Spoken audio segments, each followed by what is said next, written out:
Eat from the floor like the animals you are. The voice echoes through the mansion like a scream straight from hell. David Miller freezes in the entryway, his duffel bag still slung over one shoulder, his wool coat damp with snow. He'd come back a day early, wanting to surprise his family on Christmas Eve. The smell of roast turkey fills his nostrils, but there's something wrong mixed with that aroma, something that makes his stomach churn before he can even understand why. Strange sounds are coming from the direction of the dining room. Sharp, high-pitched laughter that cuts the air like knives. Muffled crying, restrained, desperate.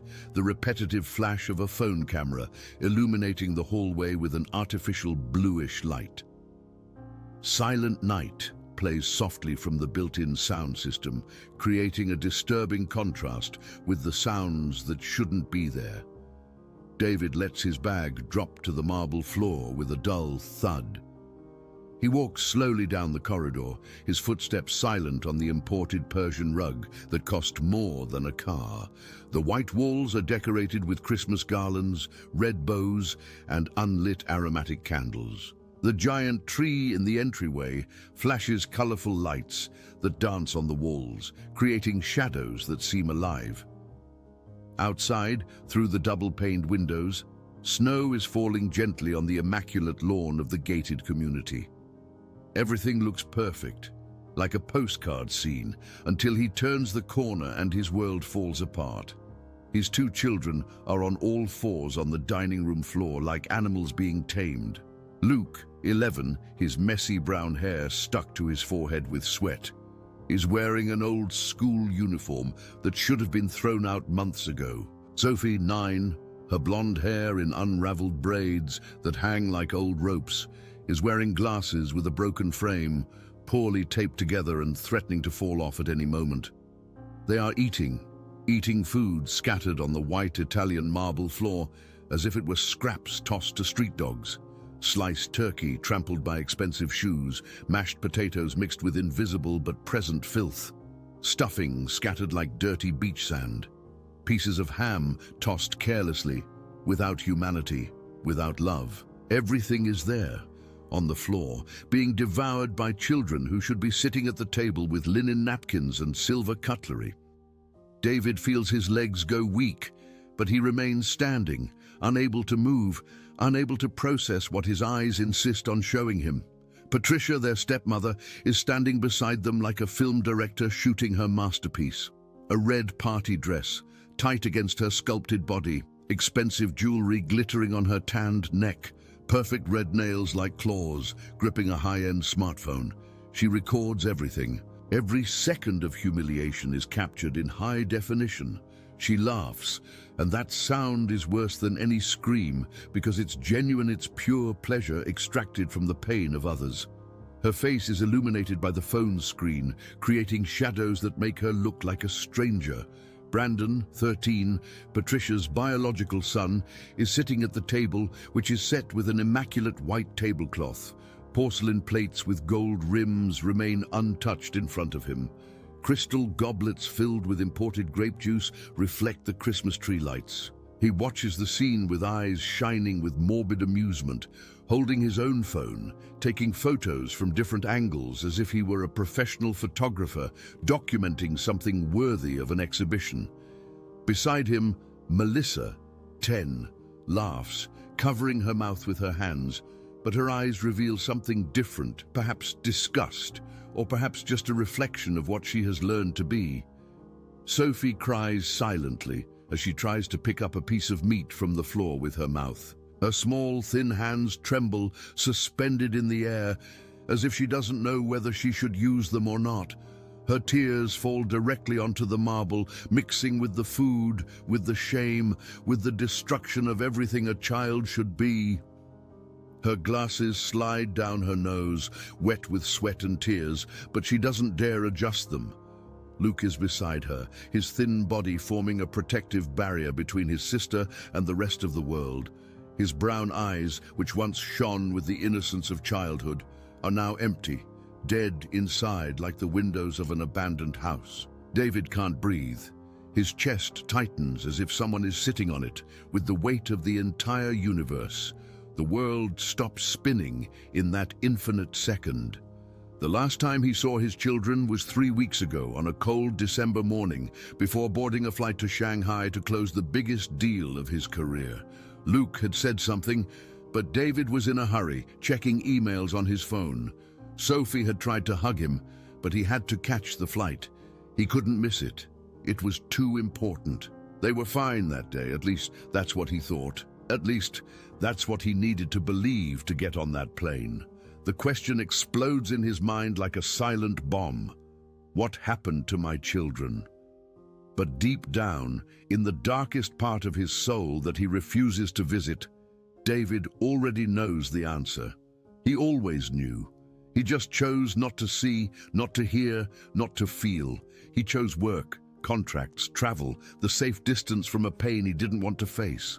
And now, standing in the cold hallway of a mansion that cost millions but is worth nothing, he understands that the price of his absence is being exacted from the only beings he should have protected above all else. Maybe when Dad comes back, she'll stop doing this, Luke thinks in that very moment, not knowing his father is right there, witnessing everything dying inside. Luke and Sophie are children from David's first marriage, born from a love that seemed eternal until it wasn't. Their mother, Hannah, was a piano teacher. She had natural blonde hair that shone in the sun and blue eyes that seemed to see into people's souls. She died 4 years ago on a rainy April night when the car skidded on the wet road and rolled over 3 times before stopping upside down in a ditch. David was driving that night, returning from a business dinner he couldn't miss, even with Hannah begging to stay home because she was too tired. He survived with scratches. She never woke up. Guilt devoured David from the inside like a silent cancer. He sold the house where they lived because every room screamed Hannah's name. He bought this mansion in the most expensive community in the hill country, thinking new walls would erase old memories. He buried himself in work like a castaway clinging to a piece of wood in the middle of the ocean. He traveled 20 days a month so he wouldn't have to face the empty bedroom, the framed photos, the children who had her same blue eyes. Luke was a baby when Hannah died, but he had her crooked smile. Sophie had just turned 5 and asked every day when Mommy was coming back. 2 years ago at a tech conference in Chicago, David met Patricia. She was a speaker talking about digital marketing with rehearsed confidence, wearing expensive suits and smiling in a way that made men turn their heads. Successful entrepreneur, her business card said, personal branding specialist. He was vulnerable, alone, tired of being solely responsible for 2 children he didn't know how to raise. When she said she also had children from a previous marriage and understood the challenges of starting over, David saw a lifeline. 6 months later, they were married. He thought he was giving his children a mother. He was handing them over to a monster. Luke is too thin for his age, with ribs that show when he raises his arms. His brown hair is always messy because no one bothers to cut it properly. He carries a thin scar on his left eyebrow, a reminder of when he fell from the swing set at age 6, and Hannah ran with him in her arms all the way to the hospital, singing softly so he wouldn't be afraid. That scar is all that remains of his mother physically etched onto him. Luke is Sophie's protector, the older brother who decided to keep all the secrets so as not to worry the father who is never home. He learned to lie at 11 years old, saying everything is fine when asked, smiling when he should be crying, pretending life doesn't hurt so much. Sophie wears glasses because she's been nearsighted since she was 7, but the frame has been broken for 2 months.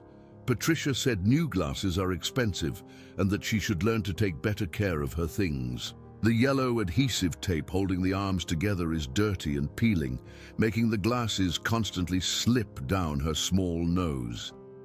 She has blonde hair like her mother had, but no one braids it beautifully anymore.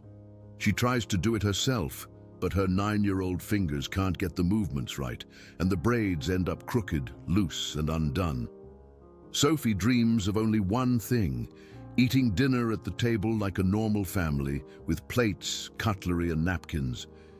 She doesn't ask for toys, new clothes, or trips.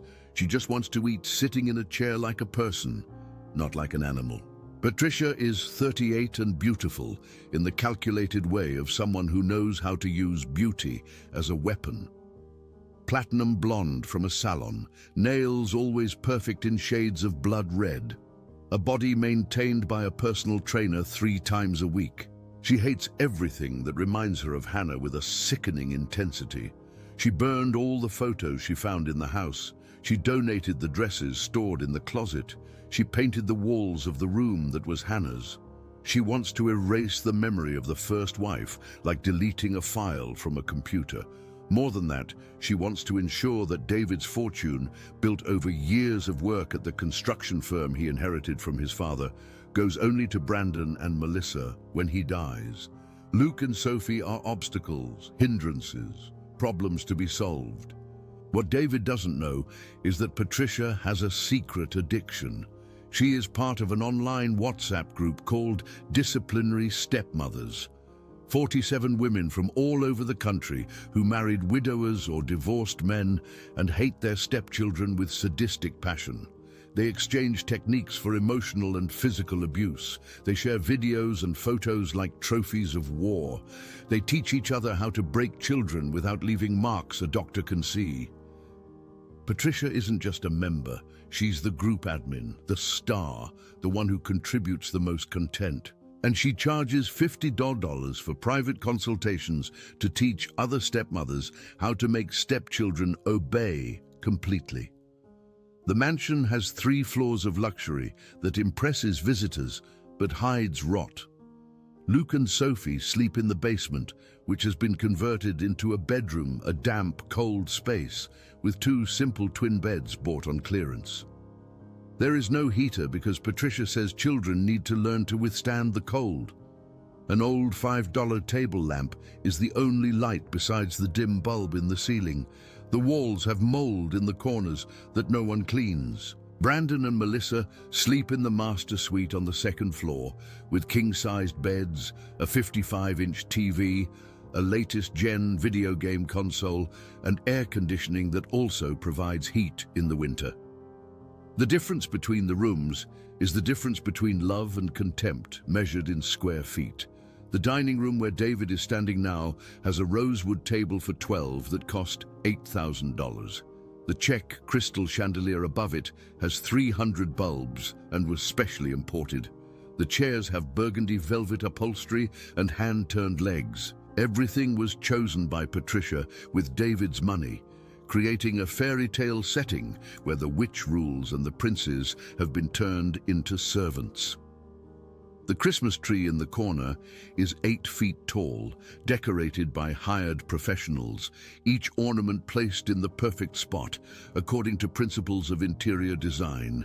Everything is perfect on the outside. Everything is dead on the inside. The secret David is about to discover will destroy what's left of his sanity. Patricia doesn't just mistreat his children when he travels. She documents every abuse with the dedication of a scientist recording experiments. There are over 200 videos stored in the cloud, catalogued by date and type of punishment. She shares them in the group. She receives praise. She teaches techniques that include food deprivation, public humiliation within the home, forced isolation, and the destruction of objects with sentimental value. And when other stepmothers in the group ask how she manages to do it all without her husband finding out, Patricia replies with pride, "Just keep him busy, traveling, and guilty." Guilty men don't ask questions. They just want to believe everything is fine. Before we continue this story that will break your heart and show you just how far human cruelty can go when no one is looking, I need to ask you something. Subscribe to the channel and hit the bell so you don't miss the ending of these stories that stir our deepest emotions. These stories aren't just entertainment. They are warnings about what might be happening in the house next door, in your co-worker's family, in the silence of children who have learned that asking for help is useless. And tell me in the comments, with sincerity and courage, have you ever witnessed an injustice within a family? How did you react? Did you stay silent or have the courage to intervene? We often think family problems are none of our business, that everyone knows what they're doing inside their own home. But what about when what's happening inside that house is the systematic destruction of a child, and when the silence of everyone around is the permission the abuser needs to continue? Leave your story in the comments, because maybe it will help someone who is going through something similar find the strength to speak up. Maybe your words are the push another person needs to act. Because stories like the one you are about to continue watching happen every day, in houses of all sizes, in families of all social classes.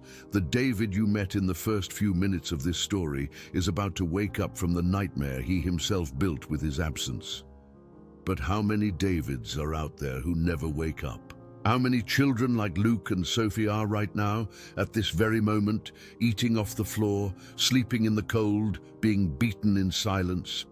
The numbers are frightening, and most cases never reach the authorities because the victims are too small, too weak, too scared to call for help.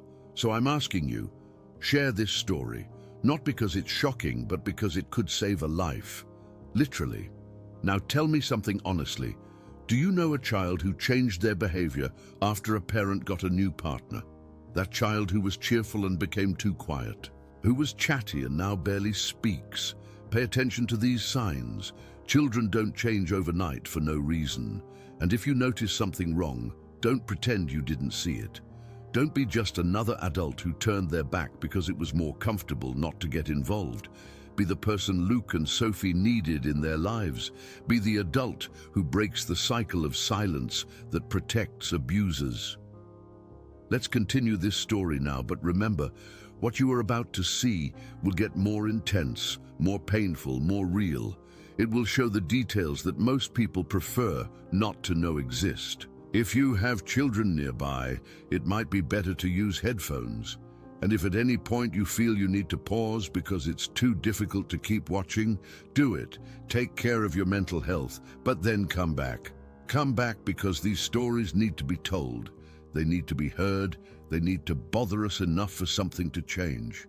So take a deep breath, and let's find out together how far this family will have to fall before they find any light at the end of the tunnel. 3 weeks before that Christmas Eve, when David boarded the flight to Shanghai with the clear conscience of someone who believes they are building a better future for their family, Luke and Sophie woke up at 5:30 in the morning in the cold basement. The winter in the hill country turns houses into refrigerators, especially damp basements without proper insulation. The children's breath came out in clouds of vapor as they breathed under the thin blankets Patricia bought wholesale, the kind that cost $5 each and hold no heat. Luke wakes up first. He always wakes up first because he has developed an internal clock that protects him from being late and suffering the consequences. He nudges Sophie carefully, whispering for her to wake up before their stepmother comes down the stairs, her mood already sour from the first minute of the day. The routine is always the same, repeated with military precision that allows for no variations or excuses. 6 in the morning, on the dot, they go up the basement stairs in silence, barefoot, so as not to make any noise that might wake Brandon and Melissa. They clean all 4 of the mansion's bathrooms with cheap cleaning products that sting their eyes and dry out their hands. The master suite bathroom, the children's bathrooms, the guest powder room, the service bathroom. Sophie scrubs the toilets with an old brush, while silent tears stream down her face because she's disgusted but can't complain. Luke cleans the mirrors, the sinks, the shower stalls, leaving everything sparkling as Patricia demands, knowing she will run her finger over every surface, looking for flaws. At 7 in the morning, they go down to the kitchen and prepare breakfast for Patricia, Brandon, and Melissa. 7:30 in the morning, with the table set and Patricia's family served, Luke and Sophie are finally allowed to eat something. They eat standing next to the refrigerator, never sitting, because chairs are for people, and Patricia made it clear long ago that they do not qualify as such. Leftovers from the day before, if there are any. Bread that is getting hard. that no one else wants to eat. Milk that is on the verge of expiring, with that slightly sour smell that makes the stomach churn. Sometimes a bruised fruit that was headed for the trash. Sometimes nothing, because Patricia forgot to buy food for them on purpose, saying that lazy children don't deserve breakfast. Luke always gives the larger share to Sophie because she is smaller, thinner, and needs it more. He has learned to ignore his own hunger as if it were just annoying background noise. 8 in the morning, they go to school in the same uniforms from the previous week because Patricia says washing clothes every day wastes water and energy. The uniforms are stained, wrinkled, and starting to smell. Their classmates have already begun to distance themselves from them at recess. The teachers ask if everything is okay at home, but Luke smiles and says yes. His dad travels a lot, but everything is great. Thanks for asking. Sophie doesn't talk to anyone at school. She lost the ability to make friends when she realized that friendship means invitations to houses she can never go to, parties she can never attend, and snacks she has no money to buy. 4 in the afternoon, they return home and do their homework on the basement floor because they have no table, no chair, and no proper light. Sophie strains her eyes through her broken glasses, developing constant headaches that she doesn't mention to anyone. 5 in the afternoon, the cleaning restarts, sweeping the entire house, 3 floors of marble flooring that accumulates invisible dust, but which Patricia sees with eagle eyes. Mopping every room, moving heavy furniture that children shouldn't have the strength to move. Taking out the trash from all the bins, tying the bags, and taking them to the dumpster in the garage. Organizing Brandon's and Melissa's rooms, which look like battlefields. They are so messy because they know they don't have to put anything away. The servants will do it for them. Luke picks up clothes thrown on the floor, expensive sneakers left anywhere, $1,000 toys forgotten under the bed. Sophie folds towels, organizes drawers, and tidies shelves, always with her hands trembling from exhaustion. 7 at night, they prepare dinner for the family. Following recipes Patricia leaves, written down in an irritated hand, underlining 3 times the items they cannot get wrong. 1 week before Christmas, during a dinner that seemed normal to the untrained eye, the table was set for 4. Patricia sat at the head, wearing an elegant house dress, her makeup perfect even at home. Brandon to her right, scrolling on his phone while waiting for food. Melissa to her left, drawing in an expensive notebook.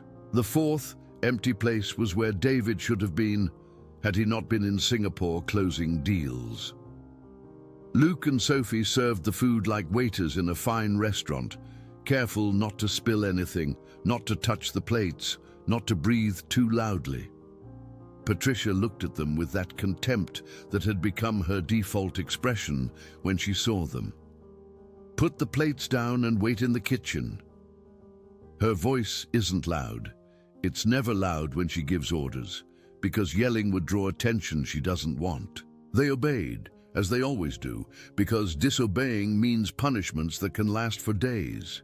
They stood by the stove, listening to the conversations from the dining room, the sound of silverware against porcelain, laughter that didn't include them. Brandon intentionally knocked over his soda onto the white tablecloth, the red stains spreading like blood. "Luke, clean that up!" Patricia's voice cut the air like a whip. The boy ran over with a dishcloth in hand, kneeling beside Brandon's chair, who smiled with the cruelty of someone who knows he can do anything without consequences. Sophie tried to help by carrying a glass dish that was too heavy for her thin arms. She tripped on the ruggets always in the same place, but her tired eyes didn't see it this time. The dish slipped from her hands as if it were alive, trying to escape. Shattered glass exploded across the floor, food scattered in every direction, red sauce splattered on the white wall like a crime scene. A deadly silence fell over the dining room, the kind of silence that comes before storms, before disasters, before pain.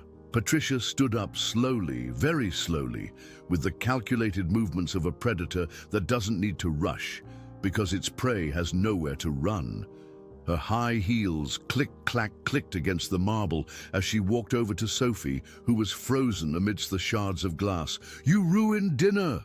Her voice finally rose, but it wasn't a scream, because screaming would be vulgar, and Patricia prided herself on never losing her elegance, even when destroying children.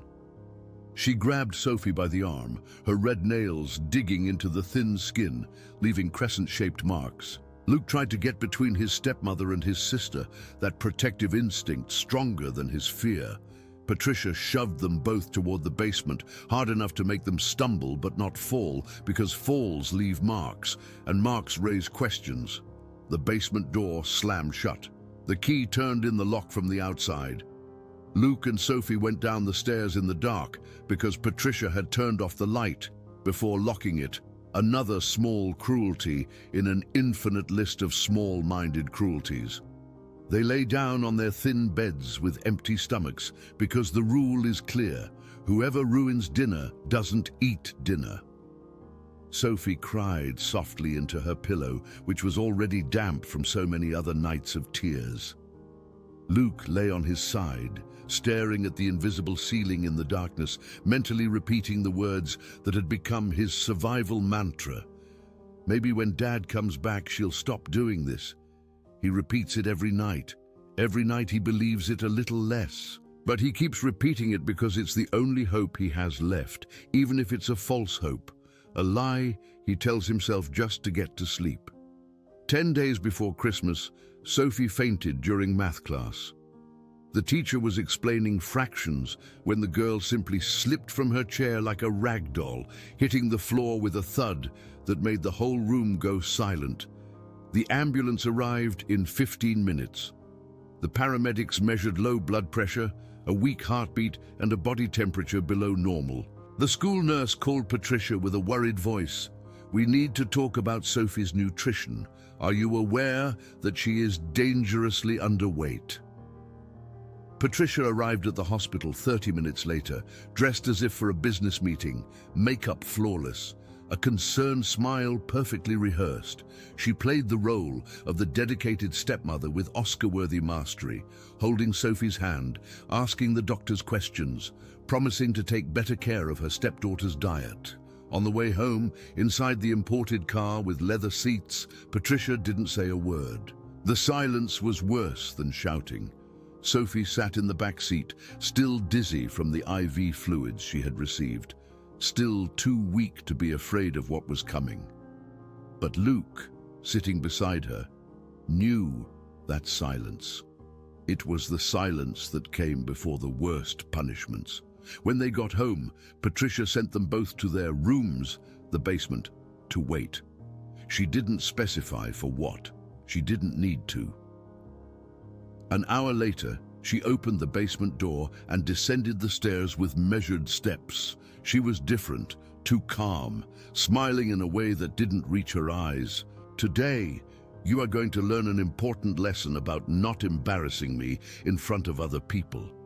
Her voice was sweet, like poison wrapped in sugar. Luke felt his stomach clench. He knew that tone. It was the tone she used before doing something that would leave scars, even if not physical ones. Christmas Eve, 2 in the afternoon. The taxi stops in front of the mansion, which is decorated with colorful, synchronized, blinking lights. David gets out of the car, holding 2 large suitcases and 3 bags from an expensive department store, all filled with gifts wrapped in gold paper. He paid extra to have them all wrapped because he doesn't have time for that sort of thing. The driver helps him put everything on the sidewalk, and David gives him a generous tip, the kind people with too much money and too little time give to compensate for their own absence in other areas of life. The snow had fallen during the night, and the lawn is covered in that perfect postcard white. The sky is clear, a crystalline blue with a weak winter sun. Everything looks magical, exactly as Christmas should. He takes a deep breath of the cold air, which burns his lungs in a good, refreshing way. This Christmas will be different, he thinks, as he climbs the marble steps to the entrance. This Christmas I'll be present. I'll really see my kids, talk to them about school, friends, dreams. I'll be the father Hannah wanted me to be. The guilt always returns when he thinks of her, that crushing guilt that made him flee into his work for 4 years. But today, on this Christmas Eve, he feels something different. Hope, maybe, a determination to finally do things right. He puts the key in the gold lock, turns it, and pushes the heavy door open. "I'm home." His voice comes out loud, cheerful, full of expectation for hugs and smiles. Patricia appears at the top of the stairs like an actress making her entrance, wearing a champagne-colored house dress that cost more than an entire family's monthly salary. Her platinum blonde hair falls in perfect waves over her tanned shoulders. Her makeup is light, but calculated to look natural. She runs down, her high heels making that characteristic sound against the marble. "Darling, you're early." The hug is tight, rehearsed, smelling of the imported perfume David bought her in the Dubai duty-free. The kiss on his cheek is warm but quick. She knows prolonging displays of affection can look exaggerated. Brandon and Melissa come running from the TV room, shouting in unison, "Stepdad, did you bring presents?" They hug him with genuine enthusiasm because David always brings expensive gifts when he returns from trips. David laughs, feeling welcomed, feeling loved. "I sure did. I'll leave them under the tree for tomorrow. No opening them early." The two pout falsely but obey, already used to the dynamic of waiting. Patricia picks up one of his suitcases. "Let me take this up to the room. You must be exhausted from the trip." David nods, but his eyes are already searching. He looks toward the living room, the hallway, the stairs. Where are Luke and Sophie? The question comes out casually, without weight, because he still hasn't learned to detect lies wrapped in smiles. Patricia answers without missing a beat, without hesitating a second. "Oh, they're in their room doing homework. You know how it is, end of the year, a lot to turn in before the break." The tone is light, unconcerned, perfectly calibrated. David accepts the explanation because he wants to believe it. Doubting would mean asking uncomfortable questions. He takes off his heavy coat and hangs it on the rack by the entrance. His phone buzzes in his pocket, the office number. He answers it as he walks toward his study on the first floor. "Hello? Yes, I got the documents." "No, we can handle that on Monday. It's Christmas Eve, people. Let's get some rest." He hangs up, but the phone rings again. Another client. Another emergency that isn't really an emergency, but that important people think it is. David spends 20 minutes solving problems that could have waited, trapped in that vicious cycle of being physically present but mentally absent. Luke and Sophie hear their father's voice coming from upstairs. They are in the basement, where they always are when he arrives from trips, because Patricia orders them down as soon as she hears the taxi pull up. David's voice resonates through the wooden floors, muffled but recognizable. Sophie jumps up from the bed as if she's been shocked. "Dad!" She runs for the stairs. Luke follows because he can't let her go up alone, can't let her face Patricia without protection. They run up, hearts beating too fast, hope burning in their chests in a way that hurts. They appear in the living room, their old clothes contrasting violently with the surrounding luxury, their hair messy because no one cares to fix it. Sophie opens her mouth to speak. "Dad!" But her voice comes out weak, trembling, broken from disuse. David is standing near the staircase, phone pressed to his ear, discussing something about contracts and deadlines. He turns his head when he hears Sophie's voice. He opens his arms in an invitation for a hug, a wide smile on his face. But the phone rings again before the children can move. He looks at the screen.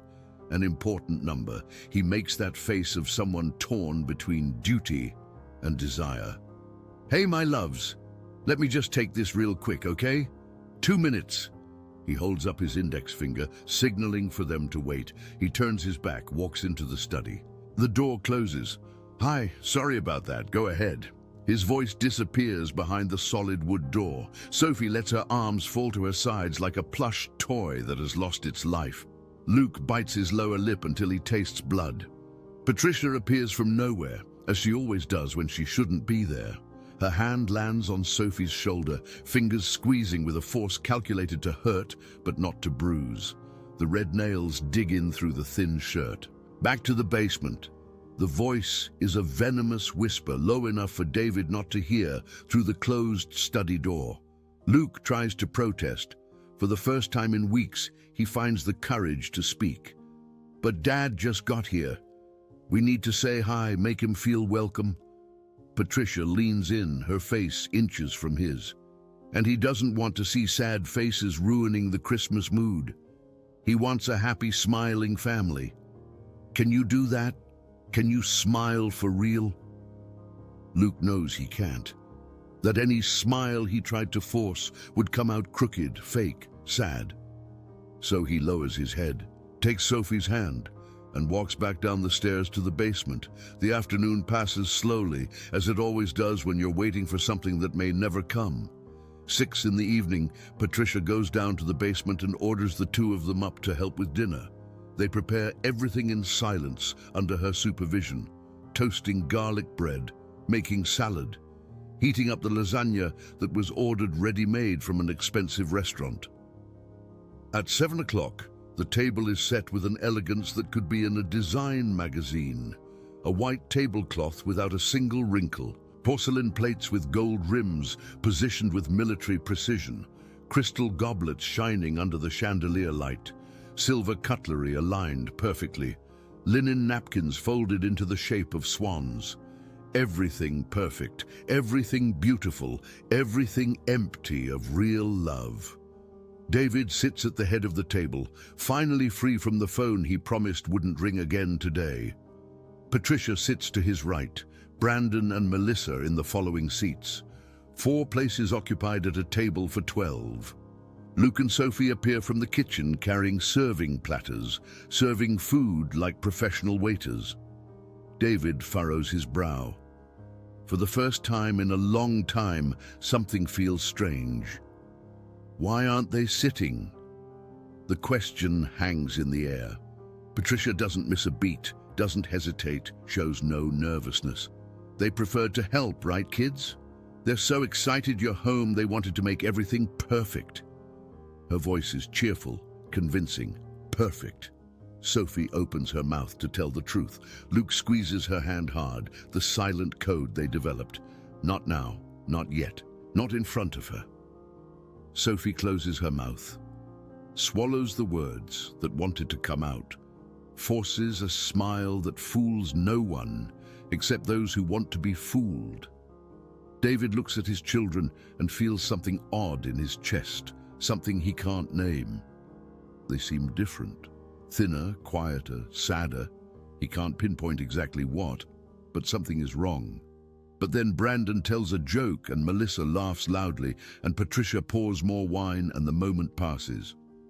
David laughs along, lets the strange feeling slip away, convinces himself he's imagining things. What helpful kids! Patricia is raising you very well. The words come out sincerely because he truly believes it. Luke feels something break inside him when he hears that. Sophie bites her lip to keep from crying right there in front of everyone. They finish serving, go back to the kitchen, eat leftovers standing by the sink. Maybe when Dad comes back, she'll stop doing this, Luke thinks, for the 1,000th time. But Dad is back, and nothing has changed. Christmas morning, 7 o'clock sharp. The sun isn't fully up, but the house is already awake with frenetic energy. Shouts of joy explode on the second floor, coming from Brandon and Melissa's room, who just discovered they're allowed to open their presents. Patricia authorized it early this year because she wants to create the perfect family atmosphere for when David wakes up. The two tear through wrapping paper with the happy violence of spoiled children, tossing gold wrapping everywhere without caring about the mess. A new iPhone, the elegant white box gleaming in Brandon's hand. She already had last year's model, but this one is better, has more cameras, more memory, more everything. A latest-gen video game console, the one all his friends have, which costs 3 months' rent. Designer clothes piled up like in a store, sneakers that cost more than a semester of private college. David comes down in his bathrobe at 7:30, hair messy from sleep, his smile sleepy but genuine. He loves seeing happy children, even if these children aren't biologically his. "Did you like the presents?" His voice comes out hoarse from just waking up. Brandon runs and hugs him. "They're the best presents in the world, stepdad. Thank you." Melissa joins the hug, holding her new phone as if it were a treasure. "You're the best." David feels good, feels important, feels like the provider society expects him to be. He grabs his own phone to take a picture. Patricia automatically positions herself beside him, arm around his waist, perfect smile. The four of them pose. Happy family, magical Christmas, #blessed. In the kitchen, separated by walls but able to hear everything, Luke and Sophie are preparing the turkey that will feed the family later. Luke washes potatoes in the sink, while Sophie tries to peel carrots with a knife that's too big for her small hands. The shouts of joy from upstairs cut through the ceiling, each shout a stab to the heart. Sophie stops peeling, her hands trembling as she holds the knife. A tear rolls down her face, falls onto the cutting board, and mixes with the carrot juice. "Do you think Dad bought us anything?" Her voice comes out small, hopeful, breaking at the end. Luke swallows hard. He wants to tell her the truth, that Patricia probably didn't let David buy them anything decent, that their gifts will be symbolic at best, humiliating at worst. But he can't destroy his sister's hope. "Of course he did, Soph. I'm sure of it." The lie comes easily. He's lied so many times, it's become second nature. 10 in the morning. The living room is transformed into a Christmas commercial set. A giant tree covered in expensive ornaments, presents piled underneath, lights blinking, garlands on the walls, scented candles filling the air with the smell of cinnamon and pine.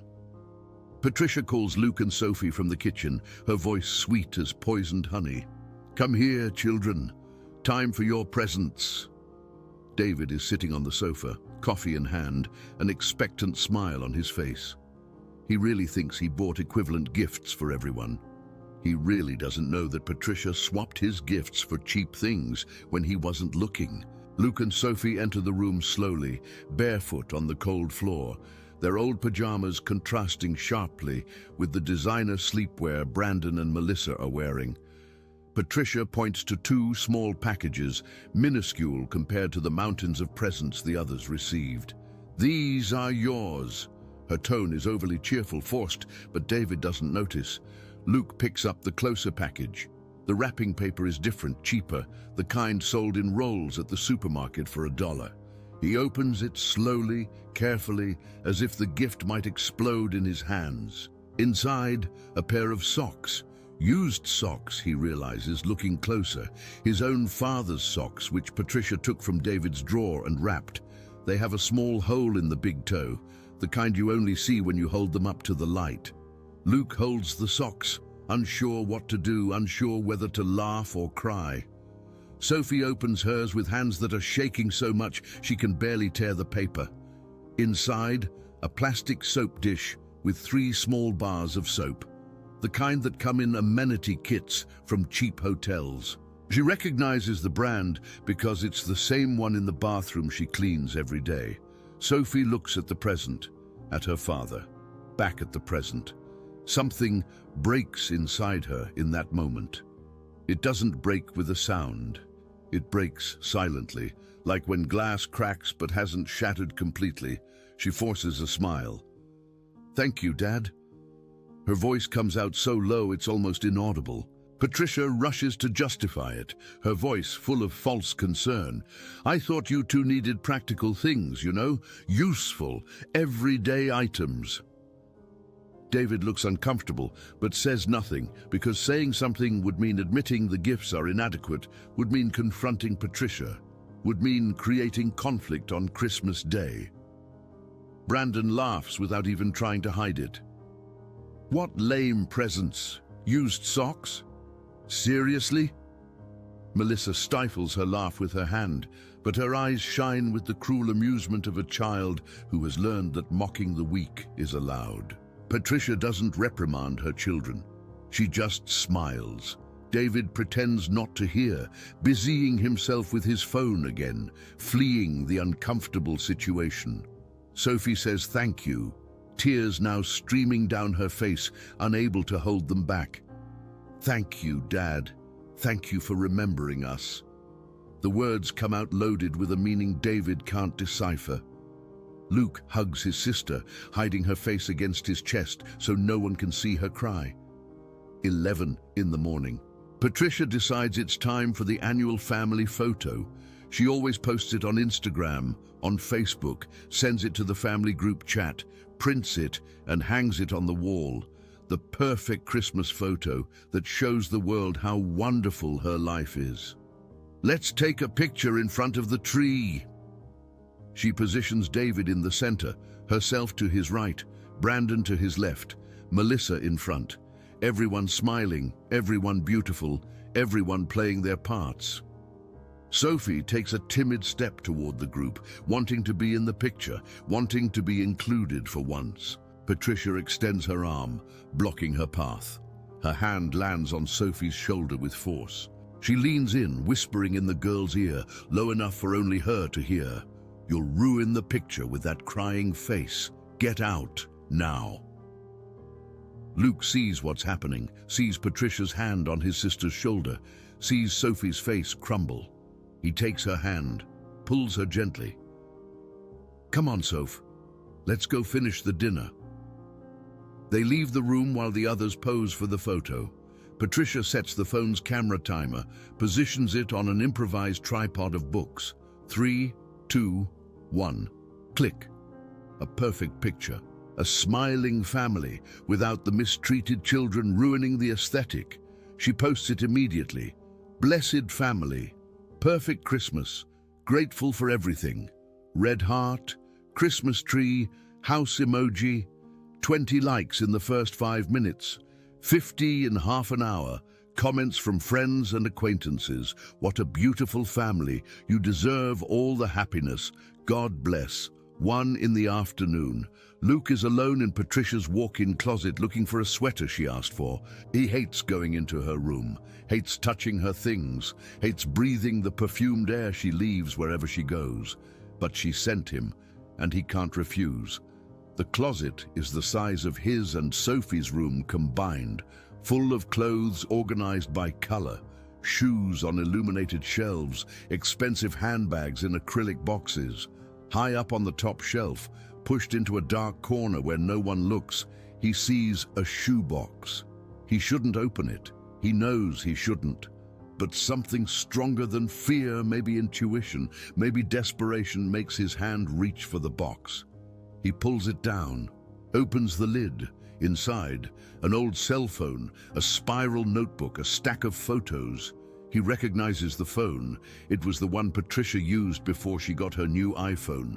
The photos are all face down. He picks up the first one, turns it over.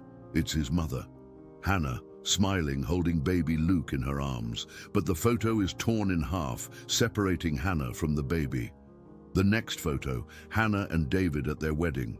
Scrawled on with a red pen, a giant X covering Hannah's face. Another photo, Hannah, pregnant with Sophie, hands on her round belly, burned at the edges as if someone had tried to set it on fire but gave up halfway. Luke feels nausea rising in his throat. He opens the notebook with trembling hands. The notes are meticulous, dated, organized like a scientific report. Day 45 without David. Luke refused to eat off the floor. Punishment, 2 days no food. Result, obeyed completely on the 3rd attempt. Day 62 without David.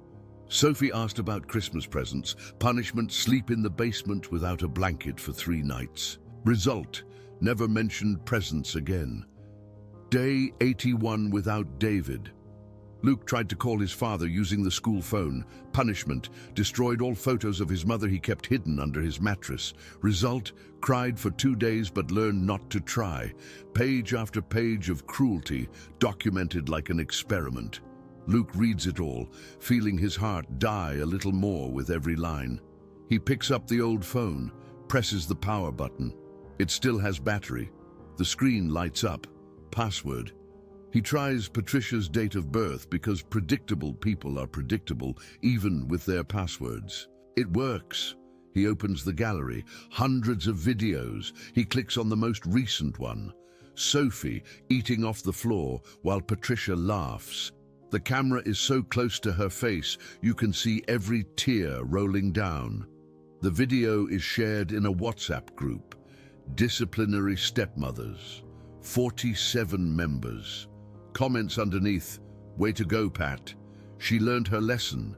How do you get them to obey so well? My stepkids still resist. Luke feels the world spin. He clicks another video. Himself cleaning a toilet with a toothbrush because Patricia said he didn't clean it right the first time. Another video, Sophie locked in the basement, screaming to get out, banging on the door. Another, the two of them eating rotten food Patricia took from the trash and said was all they deserved. Luke shoves the phone into his uniform pocket, closes the box, puts it back on the shelf, finds the sweater Patricia asked for, goes down the stairs on legs that can barely support him.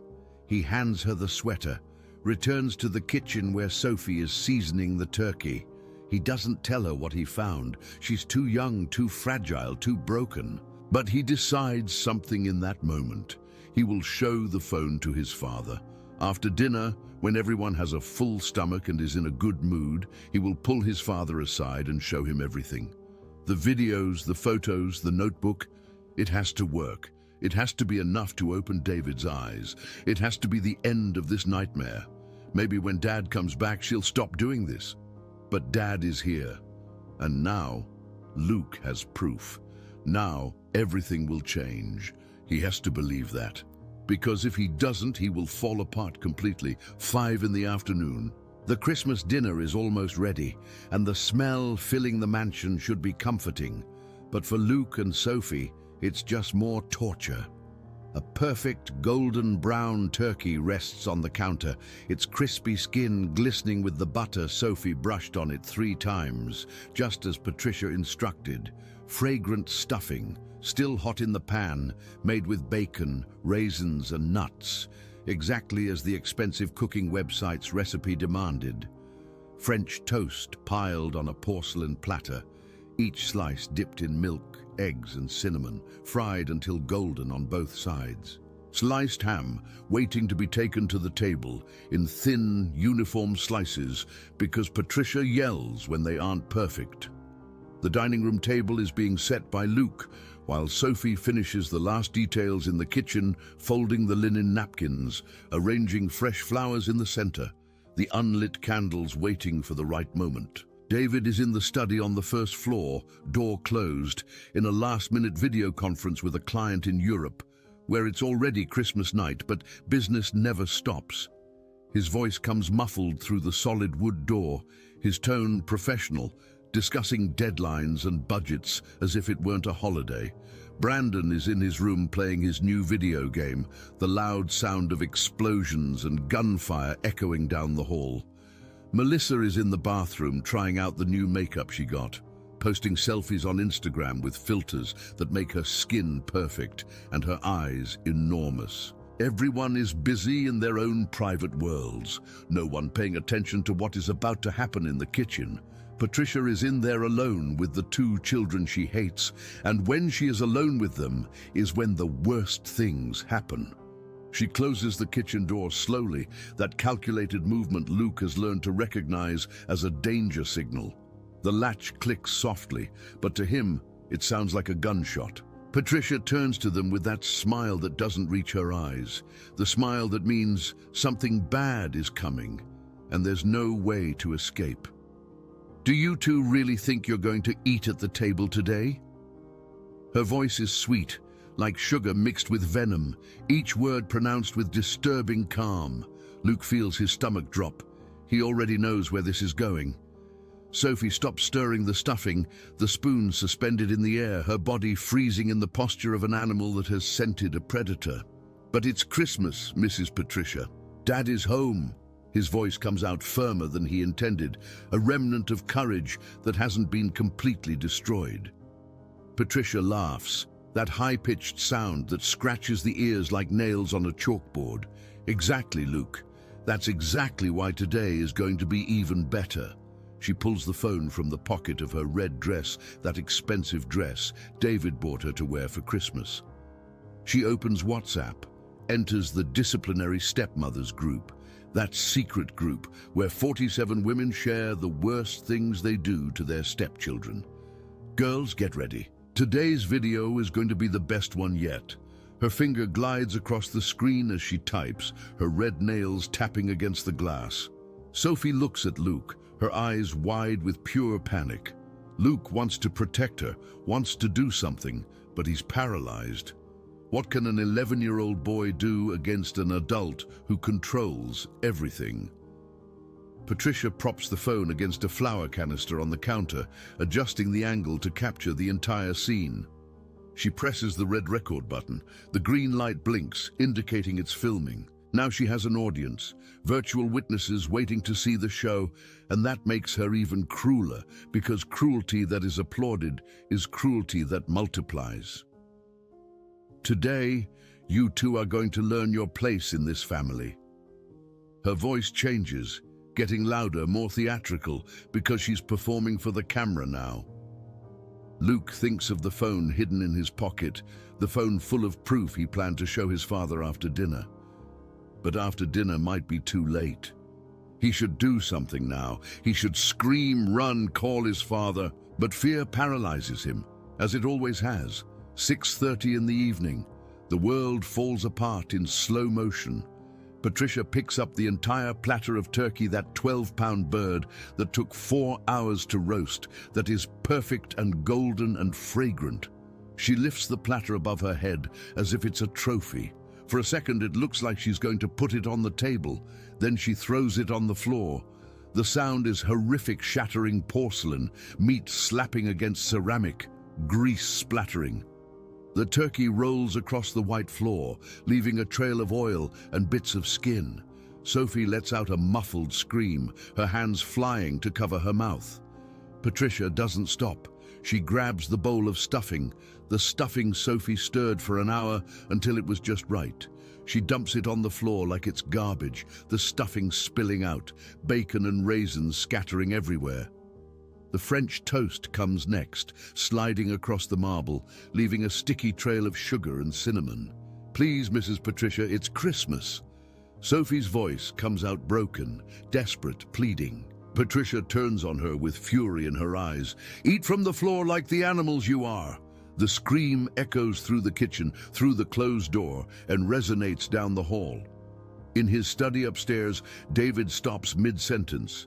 He hears something, not a scream exactly, but something wrong. "Sorry, I have to go."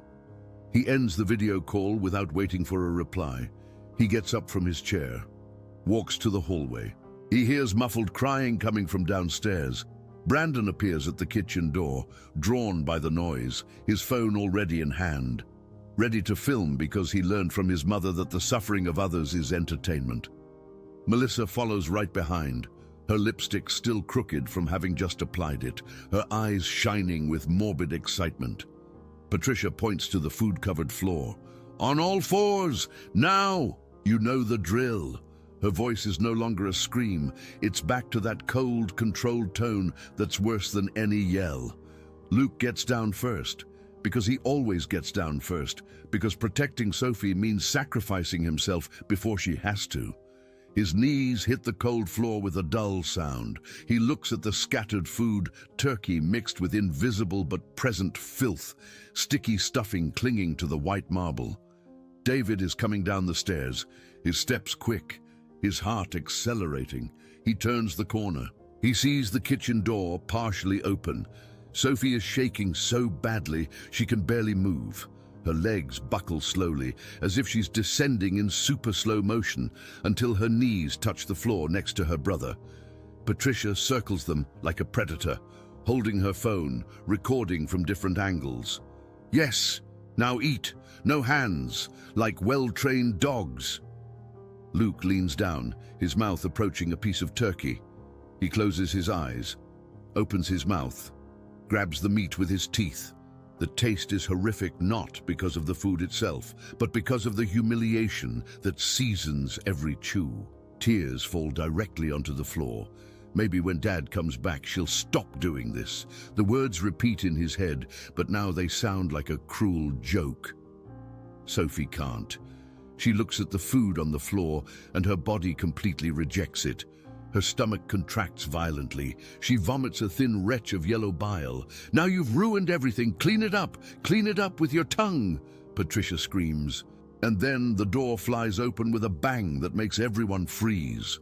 David is standing in the entryway, his face as white as the snow outside, his eyes wide, processing the impossible scene in front of him, his children on all fours, eating like animals.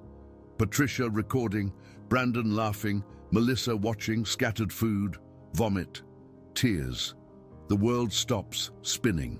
A flashback explodes.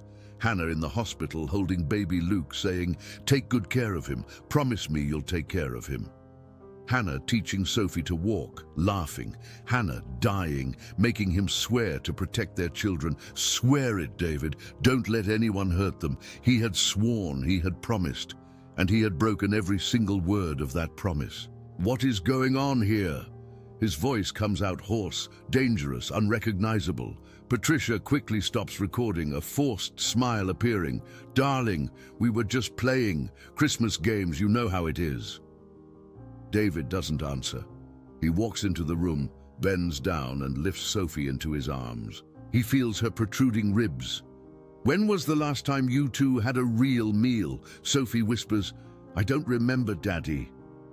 3 words that destroy worlds. David looks at Patricia with pure hatred. "Brandon, give me that phone, now!" Brandon hands it over, trembling. David opens the gallery, dozens of videos of abuse. He watches one, another. His face loses all human expression. Luke pulls the old phone from his pocket. "Dad, there's more, a lot more." David takes it, opens the WhatsApp group, reads Patricia's messages documenting years of cruelty. "You have 10 minutes to get out of my house." David's voice is too calm to be natural. Patricia tries to argue. "You can't kick me out. I'm your wife." "Not for long. Tomorrow, I'm calling my lawyer. Divorce, loss of custody, criminal charges. You have no proof," Patricia screams. David holds up the 2 phones, both full of videos. "I have hundreds." He calls the community security. Patricia is escorted out, screaming threats. Brandon and Melissa follow her in silence. The door closes. Silence, for the first time in 2 years, falls over the house. David kneels in front of his children, hugging them both with a force that hurts. "I'm sorry, forgive me. I am so sorry," he repeats, crying for the first time since Hannah died. Luke whispers, "You didn't know." Sophie says, "You're here now." David cleans the floor himself, throws all the ruined food away. He orders pizza for delivery because there is no dinner to eat. He sits Luke and Sophie at the table in the seats of honor. They eat slowly in silence, still not believing it's real. After dinner, David takes them to the sofa. He finds old photos of Hannah. They spend hours remembering her, crying together, healing together. He promises, "I will never travel for more than 5 days a month again. We will get therapy. We will move out of this house. We will start over, and this time I will be truly present." Sophie asks, "Do you promise?" David holds both their hands. "I promise on your mother's memory." They fall asleep on the sofa, holding each other. For the first time in years, they sleep in peace. 6 months later, spring arrived, bringing renewal. A new house, smaller but full of love. Luke plays video games in the living room. Sophie plays the piano, a simple but beautiful tune. David gets home from work at 5 in the afternoon, no longer at 10 at night. Pizza for dinner. They all laugh. They eat together at the table every day. A photo of Hannah is on the wall, with fresh flowers beneath it. A new photo is next to it, David, Luke and Sophie smiling for real. The scars still exist, the nightmares still come. But now there is therapy, there are hugs, there is presence. That Christmas was the worst, but it was also the last Christmas of lies, because sometimes we have to hit rock bottom to learn how to breathe again. And family isn't perfect, but true love always finds its way back. If this story touched your heart, leave your like. Write in the comments. Have you ever had to forgive someone in your family? Subscribe for more stories that heal. Click the like button to support the channel. And remember, presence is worth more than presents. No empire justifies ignoring the suffering of those you swore to protect. Until the next story. And never, ever turn your eyes away from a child's suffering. You might be the only hope they have.